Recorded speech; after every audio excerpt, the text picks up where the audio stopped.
kill me and destroy all this, and you don't just have one devil, you have an infinite amount. Hello everyone, and welcome back to the channel. Spoiler alert. The MCU's Sylvie origin story becomes even more muddled when one considers He Who Remains scheme during Loki seasons 1 and 2. In Phase 4's first season of Loki, Sylvie was a female version of Tom Hiddleston's God of Mischief who had spent the majority of her existence evading the Time Variance Authority. Many Loki variations made their Disney Plus premiere in Loki, but Sylvie was the most well-known and important of them all because it was thanks to her murder of Jonathan Majors, He Who Remains, in the first season of Loki that the sacred timeline was shattered, and the multiverse's power was unleashed on later Marvel Cinematic Universe ventures. Slightly more mysterious than Tom Hiddleston's initial portrayal of the God of Mischief, Sylvie's genesis story in the MCU remains a mystery, even though she is the most common form of Loki in the multiverse saga. She was cut off from her branching timeline as a toddler by the TVA, but she managed to flee before being chopped off and taken to the void. Sylvie dedicated her life to overthrowing the TVA and its mysterious founders, the Timekeepers, but as they were exposed as fiction, she turned her attention to He Who Remains. The revelations at Loki Season 2's end left the entire plot perplexed, despite the fact that Sylvie's Loki plotline was undoubtedly emotional. How did He Who Remains plan include Sylvie's pruning? The initial arrest of Sylvie by the then TVA in the first minutes of Loki Season 1, Episode 4, the Nexus event, Hunter Ravana Renslayer, was introduced, giving some background on Sylvie's upbringing in Asgard and elucidating the duration of her escape from the TVA. Despite Renslayer's denial that she can recall Sylvie's Nexus incident, the mystery surrounding it remains unsolved. He Who Remains' appearance in the Loki Season 1 finale may shed some light on the matter. With his powerful entrance as Kang the Conqueror, Jonathan Majors hinted that another multiversal war may be sparked by the advent of another Kang version as a result of Sylvie's timeline. The suggestion made by He Who Remains that the events surrounding Loki and the MCU in general were a part of his larger scheme suggests that he gave the TVA the order to remove Sylvie from her timeline. Erase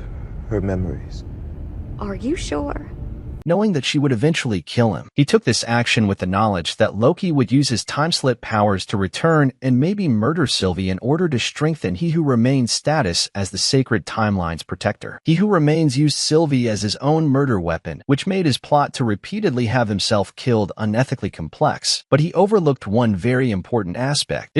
Sylvie caused an irreversible change in Loki. The goal behind He Who Remains' scheme was presumably that Loki would only think about himself and would eventually find it extremely simple to eliminate Sylvie, leaving the Kang the Conqueror clone to continue in his important role supervising the sacred timeline. But after meeting Sylvie at the end of Loki Season 1, Episode 2, The Variant, Loki started to drastically transform. Loki begins to consider why he might truly want to maintain the TVA and preserve the sacred timeline in light of Sylvie's presence and motivation to overthrow them, which sets up a fight between the two in the Season 1 finale of Loki. The Kang variation believed that Loki would be persuaded to reverse his death upon discovering the truth about the temporal loom and the perils of the multiverse, even if Sylvie had initially prevailed in this battle and killed He Who Remains. But as Loki's relationship with Sylvie developed, he was thrust upon a heroic course that ultimately made him realize that He Who Remains need not supervise the sacred timeline. Instead, he could watch over the infinite branches of the multiverse. If he was only prepared to give up his own freedom, He Who Remains anticipated that Loki would murder Sylvie so he could carry on with his mission, but Loki chose to disregard He Who Remains and handle things himself. In the second season finale of the Marvel Cinematic Universe, the title character Loki was introduced as a new deity. He gathered the branches of the cosmos and kept watch over them from his new location amidst the debris of the Citadel at the end of time. All of this stems from Loki's initial meeting with Sylvie. Loki's magic keeps them alive, and the TVA has been changed into an organization for good since it is no longer required to remove any branching timelines or prune any varieties. The body of He Who Remains in the Citadel at the end of time in Loki Season 2 is a strange ending for the character. If Loki underwent such a profound transformation that he was able to elude He Who Remains' scheme, then it follows that He Who Remains was accountable for both his own demise and the fact that it could not be reversed. All of these things may be traced back to when the TVA first removed a young Sylvie from her history. But if Sylvie had stayed on her original timeline, it might have led to the creation of a new Kang the Conqueror variant variation and another multiversal war. Alternatively, the TVA could have avoided this problem entirely by wiping Sylvie's previous timeline and never bringing her to the TVA. The whole point of He Who Remains' elaborate scheme was to maintain his authority, and eliminating Sylvie would have done just that while also removing the need for any of the intricate details. Erasing a timeline to remove a hazardous child version would not have been a problem because the TVA had no morality prior to Loki's emergence. Throughout his self-titled Disney Plus series, He Who Remains seems to have underestimated Loki, placing all of his trust in the notion that Loki would easily flip on Sylvie. In order to guarantee his friend's survival, Loki ultimately had to give up everything he had ever known. He sentenced himself to an eternity of solitude, allowing his friends, which included Sylvie, Mobius, Hunter B-15, Casey, Ouroboros, and even the Kang the Conqueror variant Victor Timely, to live happy, free lives on any timeline they chose. Though Loki is now defending the entire multiverse, He Who Remains' convoluted scheme may have guaranteed the safety of the sacred timeline.